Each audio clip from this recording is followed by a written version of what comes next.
everyone, Joe here from ActionX. Welcome to What's in the Tuber. Welcome back. If this is your second Walker Season 4 episode review, hope you're doing well. Hope you're staying safe out there in the bigger world. Kind of, I gotta get back into it. It feels weird to get another Walker episode each and every week because, again, strikes, delayed things. My life has been different since last season ended. And I don't know. It's taking me a while to get back into it. Not that I'm speaking of the quality of the show. I'm just speaking of just my general habit of like, oh yeah, there's a new episode of Walker out. I gotta remind myself of that. So it's a bit different, mind you. It's a bit different for me personally speaking, in a good way. Not as a bad way to the quality of the show. But now we're into it. We're getting into it, and I can kind of feel. Like I said this last week, we're like, oh, like, it feels like good old fashioned Walker, where like we have every character in the episode, and then this week is like a little bit like, I mean, and then again, maybe I'm reading too much into things. Like, well, it is an ensemble show. You can't give every character like a time in the spotlight every week. It's even for a 44-minute show, like it's mathematically impossible to get everyone equal screen time. Like, you gotta have to give some characters a couple scenes and then some characters like multiple scenes. It just kind of depends on the flow and balances there. But I like how this season is kind of like already off to the races. We're kind of getting into like some of the storylines. We're kind of getting into where these characters are kind of heading trajectory right, but also still having a little bit of fun. It's still beginning of the season. We're allowed to like kind of take a little bit of risk, take a little bit of like have like some fun with the storylines, considering the fact we're not in the heavy dark stuff yet. And I'm just like, the way they end up this episode, Jesus Christ, is Walker trying to be like a thriller horror story. I mean, I don't know, my heart is very limited. I have a very sensitive heart. I can't watch anything scary or dramatic. I will literally be on the edge of my seat. I literally will. So hopefully we don't get to that point at all. But considering the fact I'm watching this on my computer, because my TV doesn't pick it up, I gotta watch it on CW.com. So hopefully I'll be fine. I should be fine. But this week was fun. This was a very enjoyable episode. I think this focused more back on like, half of it was focusing on relationships. Half of it, again, was trying to figure out where these characters were kind of moving into speaking, what is the next thing really, like last episode kind of felt like we're catching back up with everyone. Now we're trying to figure out, we're caught back up. Now, how do we move forward again? How do we keep that going? Especially, with it being a very critical year with August being the youngest. This is his last school year. He's kind of ready to he's very much ready to get out there into the world and like kind of do his own thing. Despite Cordell's, very, very much hesitation to allow him to, but we'll see how it all goes. So let's go for the Butcher recap and talk about this week's episode of Walker. So I want to say we begin in, I am 100% lost somewhere we exactly begin. I want to say we begin with the jogging scene between Jerry and Cassie. Last season they kind of were beginning to set them up as like a friendship duo, kind of similar to how Jerry and Mickey were supposed to be that before Lindsay Morgan had to leave the show. So they're like, it's been enough time now. Cassie's like having a close female best friend again. The same with Jerry. It's been a while. So it makes sense that they're starting to bond a little bit more. So, Jerry's getting caught back up on Cassie's life since, she's been away for so long. She hasn't really had time to catch up with everyone.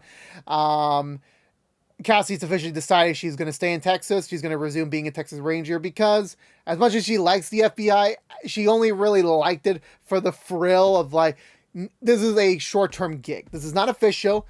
And even when they offered her to be official, she's like, no, I think I'm going to go back to just being a ranger. And plus the way James said it, like, I got plans for you. I got plans. So if you stay around, I'll tell you about those plans. But, if you don't leave, if you stay, but if you leave, I'm like, okay, well, you want to go do your own thing. It's fine. So Cassie's officially staying put in Texas. She's staying in town, which honestly, like, I think that's better, mind you, because if we were going to do like a few episodes of her, like, coming and going, or like, honestly, that would have been a very nice idea to like, if you really want to say budgetary and like reduce some of the cast members to from main to recurring, that would have been a good way to like, if you really want to like, reduce Cassie's involvement. But thankfully she's going to stick around for a while. So I'm very happy about that. I want to say Jerry says some sort of comment about just like, it's some IKEA joke or something like that. I kind of lost, I kind of got jumped over the rails on that one, to be completely honest with you. I think we from there kind of, I apologize if my beginning is a little bit out of the ordinary. I know Grandpa Walker, or maybe this is his second scene or his first scene. I forgot which one it was. He enters into the the side house where he sees August working out, trying to get some gains. Trying to get some pre prep for his eventual army career, but they're still a long ways away. Because of how we ended season 3 with Walker just clearly saying, you know what, let's shelve this idea for now. I'm not rejecting it, but I think right now you should be focusing on other things. And now August is like, well, it's been a summer. It's been 5 months. I think now is the time for me to kind of, get back in there. Gotta get back out there. And Grandpa Walker Bonham is like, you know what? As much as like, yeah, you got a point. I'm not your father. I mean, Grandpa. I don't have this authority. Like, I can help you out, but I can't sign this paperwork. I can't just skip you ahead to avoid a conversation with your dad. Plus, this is a conversation you need to have with your dad. So I'll do my best to help you out, but I'm not gonna like, really trying to get involved too much because it's not my place. Which, but of course, obviously, Grandpa Walker trying to be a little bit more of a nicer spirit nowadays. He's like, you know what? I'll talk to this military instructor of yours, see if, like, if there's any way we can, like, get some sort of arrangement already in motion if Cordell decides to actually, say yes to the whole agreement.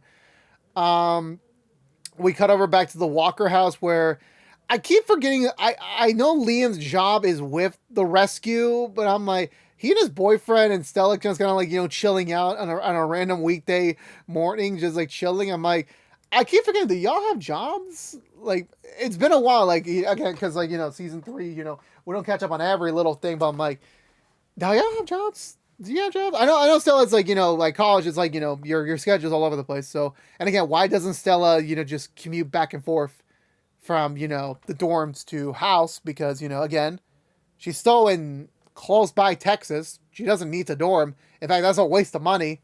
But like, you know what? Okay, whatever.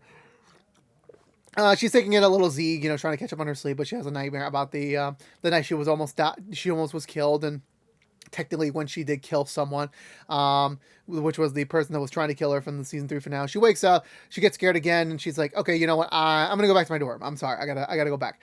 So she heads back out. We cut over back to the station where Cassie's trying to pitch to Cordell. Like, now that I'm back, maybe we can implement some changes to the formats. As I learned some things from the FBI, so I think maybe it's time for me to bring some of my newfound skill set to the table, to the team.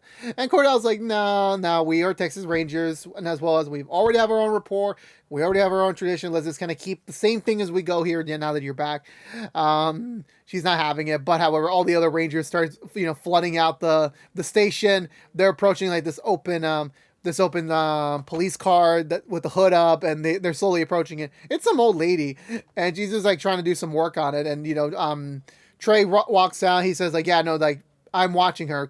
James told me to tell you to give him a call once you're in. And she's already like kind of a little bit feisty, and already Cassie's already like, I like this woman at all. Cordell calls in. James is not here this week, so which I'm like, okay, that's irony for irony's sakes. So he calls in. Apparently, there's a case going on, and she's a very key witness that will basically destroy one person and actually get him sent to prison. But however, when it comes dangerous people, comes these sort of risks. So he's trying to kill her, but until she can testify tomorrow, she's just under lock and key until then. So they're just watching her while she's basically like just becoming like the belle of the station house, as everyone's laughing at her jokes and everything. Again, you know what? It's a chill storyline. It's not like, okay, it's not end of the world type of thing. It's like, we're just protecting someone. How hard that can be. And literally this woman's just giving them all sorts of crap in a funny way. Not because she wants to be mean, but because she's like, she's just kind of like, I think she wants to chop some legs over here, especially Trey. She's like, yeah, she's kind of on that, which I'm like, Jesus Christ. Jesus. Okay. I want to say we go to Stella. She's at her dorm. She's trying to like, concentrate, but like it's a really fleeting effort. Liam comes in. He tries to give her some, remembrance of home to try and like, get her a little bit more acclimated. She doesn't really like that. She's like, she kind of snaps at him a little bit. Because she just doesn't want to be around him right now. So she basically kicks him out, which I'm like, damn, damn, this man literally has very limited funds. He wastes his gas money to get up here. You're kicking him out. I mean, okay. I mean, what Stella, you're the maker of your own destiny. That's all I'm gonna say right there and there. Um, Cordell briefs two other extra security guards for the meeting. They're trying to go over the testimony for for Maybelline. That's her name because the freaking episode is called Maybe It's Maybelline, which I'm like, did Maybelline as a company sue you? Yeah. I mean, I wouldn't be surprised if they sued you. So the extra security guards trying to take over the shift and basically have her be in a very secure, very not so comfy room for the night until the testimony tomorrow. And she's like, nah, I'm not doing this. I ain't gonna spend the night in the hole. I'm gonna go home. I'm gonna go to a bed. I'm gonna rest. And Cordell's like, well, okay, well, fine. You'll come to one of our homes until you're safe and secure in the morning. Cassie is sleeping at a hotel, and Trey has got a date night, so it's up to Cordell again. One of the benefits of being an empty nester to an extent where you have extra space in your household. So that worked out very well for his sake. Also, they found it because they're looking at the purse because they hear something metal. Apparently, she has handcuffs, but not the handcuffs for the policing, for the more sexual thrilling nature of it, which I'm like, that kinky, but also I would not trust that. And at the end of the day, I would not trust that. No matter who the person is, I don't trust it. Trey's cooking up some dinner for his date of the week. Or girlfriend, or I'm pretty sure it's day of the week. They break up by the end, but he's cooking some spaghetti. It's a little pasta feast for her. All of a sudden, Grandpa Walker shows up at the door, which I'm like, what the hell are you doing here? Apparently, Trey is the military trainer. He runs the program, which I'm like, Trey, you need to get a partner again. You need to get a girlfriend again. This is like, you're just putting too much on your repertoire, and you're probably not getting paid well at the other job either. And he's just trying to pitch them, oh, maybe you would accept August, even though it's a little bit late to get into it. I think this would be beneficial to him. Obviously, Trey's a bit scared more about Cordell's opinion on it, but Grandpa Walker's like, don't worry. If he's in, don't worry. Cordell will not bother you whatsoever about the situation. Just make sure you accept him, and then we should be, peachy as square. Even Grandpa Walker having a really, really awkward moment when the date actually comes through the door, which I'm like, yeah, sometimes, I know you're old-fashioned, Grandpa Walker, but I'm like, a phone call would suffice better. A phone call would be very much, appreciative to say, we all have cell phones, we all have cell phones. So Cordell takes Maybelline home. Maybelline meets Abby, who apparently Abby's kind of started a side business to have weddings in the barn, which I'm like, y'all just freaking monopolizing every little angle of your rant. There's a rescue. Now there's wedding plan. I guess Ben is part of the wedding planning community too, to an extent, which I'm like, damn, y'all making some real big side businesses going on here. Damn, I think that's one of the advantages of owning property, especially a big one. You have many different angles and opportunities to do so. Maybelline sees the picture den. She looks around. We get a brief cameo from not like a picture cameo from damn, I forgot Cordell's Emily from Emily. It's nice that the little touchstone moment of she looks like a great wife. She's definitely out of your league. And he's like, yeah, I know she was.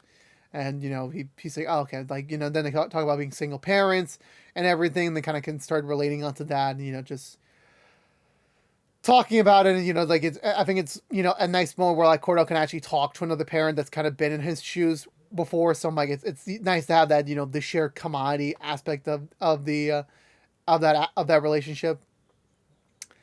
I want to say from there, I know the next day we get a scene where Stella goes to visit the memorial site to the guy who tried to kill her. Even though I'm like, it's kind of weird. Okay, maybe because I never been in that moment. Because I know Stella had to protect her life, but she technically was responsible for killing him. So she kind of has that survivor's guilt, the remorse guilt, even though she was within her legal bounds to protect herself. She's still a bit distraught on that, and she even brings him over a rugby ball or a football. She brings him a ball with some flowers, and then supposedly his uncle shows up.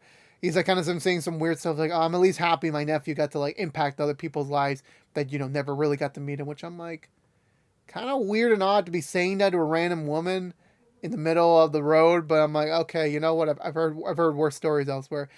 Stella does the smart thing and walks away and just drives off. And the guy just calls a random person and says, "Hey, you never know who I ran into." Which I'm like, oh god, here we go again, conspiracy theory time. We cut up to the courthouse. No, actually, no. We actually do miss a very pinnacle scene in the episode where, uh, yes, actually, no, we're missing two. No, Cordell and Grandpa Walker talk first about Grandpa Walker trying to pivot to, Cordell trying to accept August joining the the the army training program, and Cordell's like, nope, nope, this is my problem. This is my decision. I'm his father and I don't appreciate you getting involved, which kind of goes back to the point of, when we, to the next scene where Grandpa Walker tells Abby about it, about like the whole thing. And she's like, well, last year, 2 years ago, you were literally telling Cordell, get your house in order, like be in charge of that. And now that Cordell is doing that, and now you're mad at him for like not letting you kind of take control of things. It's like, it's kind of like the reversal effect. Like, it's not something that like, you're thinking wisely about. Um, but yeah, no, where was I going to go with that? Yeah, so I want to say, also, yeah, Grandpa Walker's like, with Cordell kind of becoming an empty nester, the last, youngling going off to college, maybe it's time for us to finally reconsider retirement, which I'm like, y'all were talking about this like 2 years ago. Like, I think you're all ready to retire. I think you're all ready, but like, it is what it is. It is what it is by that point about that topic. But like, even she's like, okay, well, that's surprising. I'm like, damn, y'all talk about this so many times. I'm like, is it gonna happen? Yes or no? I would like to. I would like to know an answer, please, please, and thank you.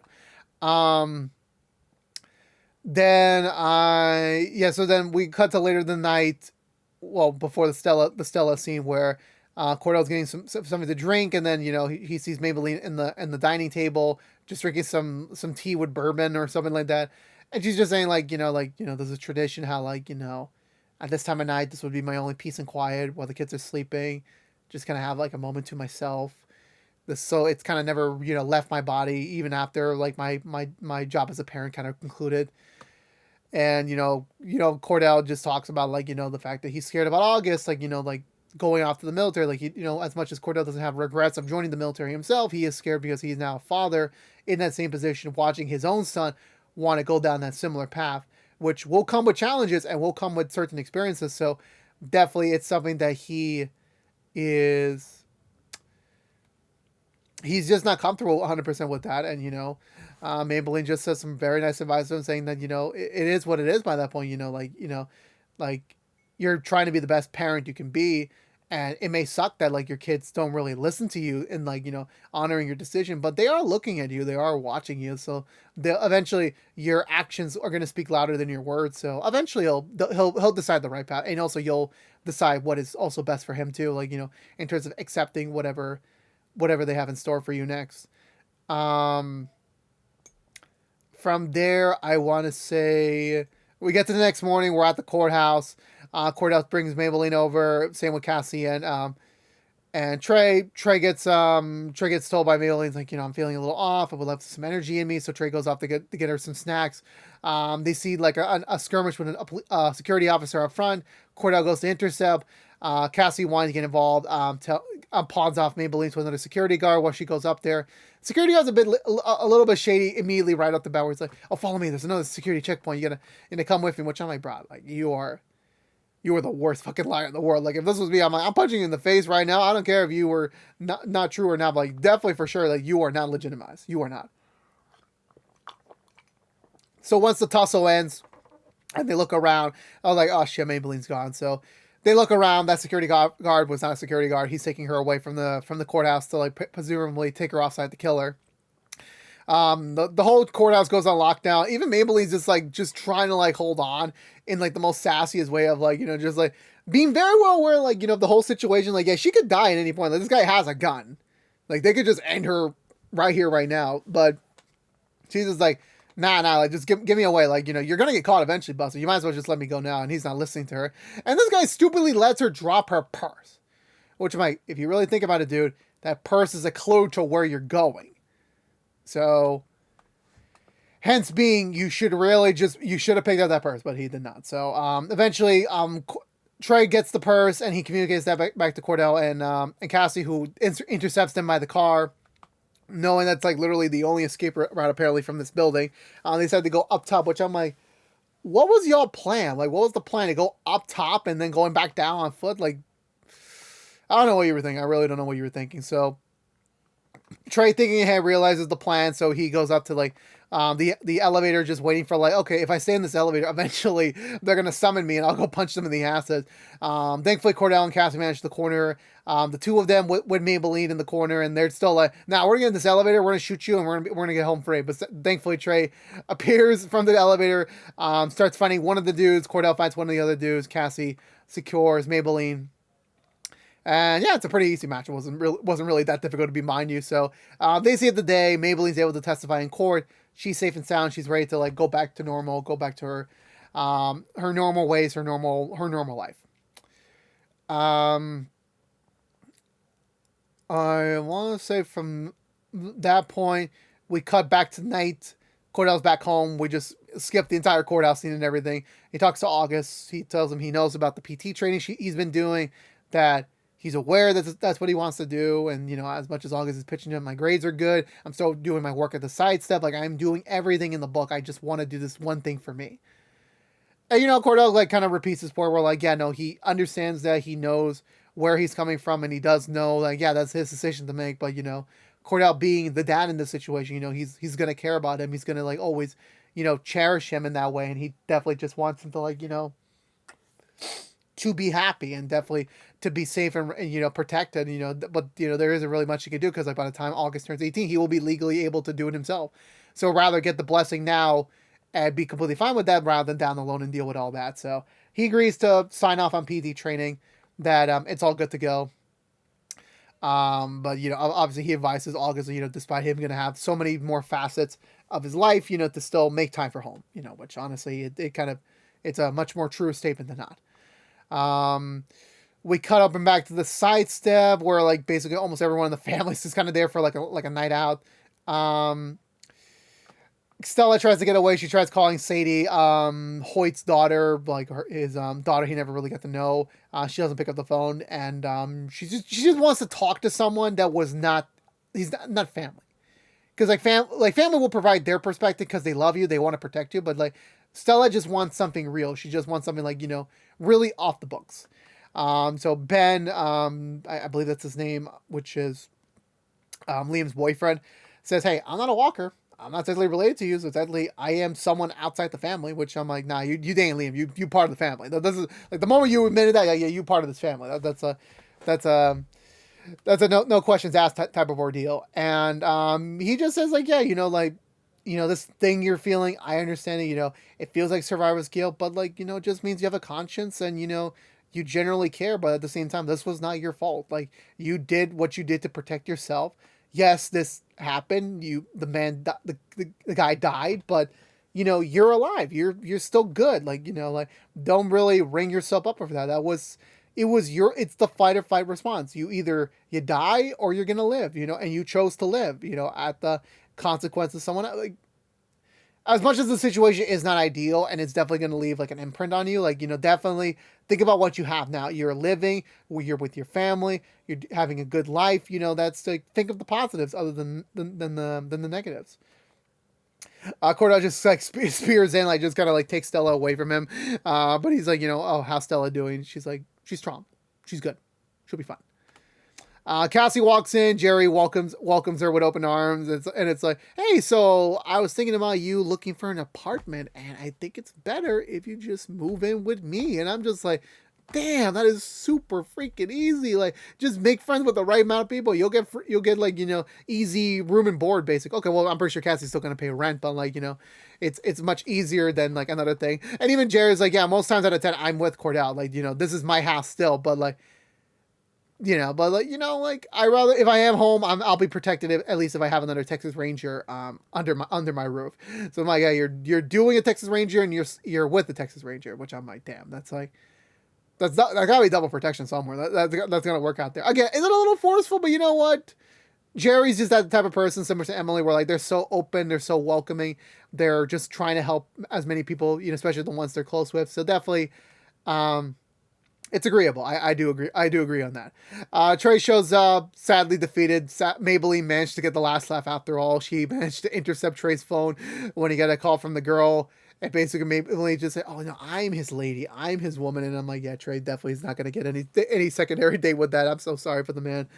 Cordell still are enjoying a plate of fries. Just Cordell just reminding her like, "Look, I'm here if you need it. Like I know you're going for some stuff, but like." If anything does come up, like I'm gonna be there for you. I'm your dad. I'm definitely gonna like drop everything and like help you out. And Stella's like she knows, she appreciates it. They decided to go play a game of darts, but Stella picks Liam as her partner while Cordell is partnering up with his potential future brother-in-law. So they have some fun. They're just breaking bread, just enjoying themselves, enjoying each other's company, just kind of getting the mind off things.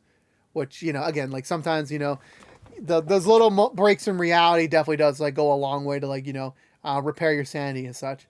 And sadly, the episode ends with Stella going back to her dorm and someone wrote on her window, "This is not over yet," which I'm like, motherfucker, like you're gonna give this woman a heart attack. That's what's gonna happen. You're gonna give this damn woman a heart attack. Like you just can't you can't really you can't give her some space to like relax or anything like that. But yeah, but that was it for this week's episode of Walker. I enjoyed it. I thought it was funny. The Maybelline plotline was, it was funny. She was an engageable like character of the week, but at the same time, she definitely did help Cordell with going through some of his feelings of being that, the empty nest parent. I don't quite think we'll ever get to that point where like Cordell would want to have another kid with Jerry, not because they don't want to, but it just seems like it's just I think the ship sailed on that one. Personally speaking, maybe because I'm just saying that because I'm watching The Rookie right now. We're kind of on the same trajectory somewhat, so I think that's just my thinking over there. I'm very happy Cassie's still in town. I'm very happy she's still gonna stay around.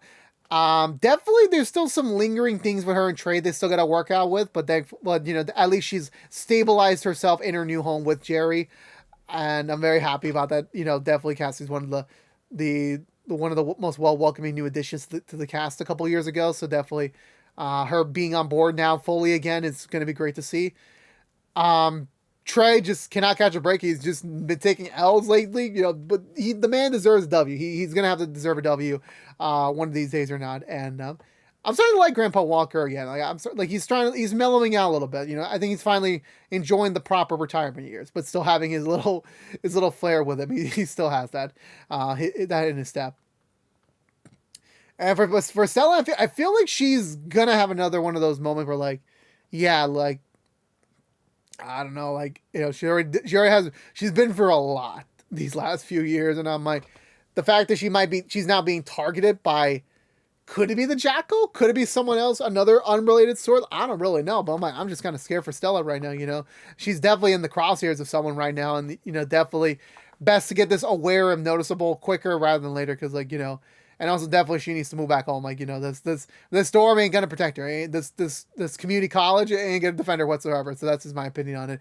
But for now, I'm gonna give this episode 2 thumbs up. I enjoyed it so much. Let me know in the comments below what you think of this week's episode of Walker. I would love to hear your thoughts down below as always. But I believe that's gonna do it for me today, everyone. So if you're unaware, this is what's in the tube from ActionX, reviewing every episode in the 4th season of Walker. If you want to know what we're doing normally, what's the tube besides our Walker episode reviews. Normally we would be doing the Rookie episode reviews each and every week after brand new episodes on ABC, but they're on break right now, so we're just doing Walker for now, which you're in luck. We'll be back next week with another brand new episode review for you, so stay tuned until then. But again, thank you so much for watching. Please subscribe if you haven't yet, like, favorite, share if you want to, and ring that bell for more videos such as this one. But until we see each other again, thank you so much for watching. Please stay safe out there, be good to each other, and as always,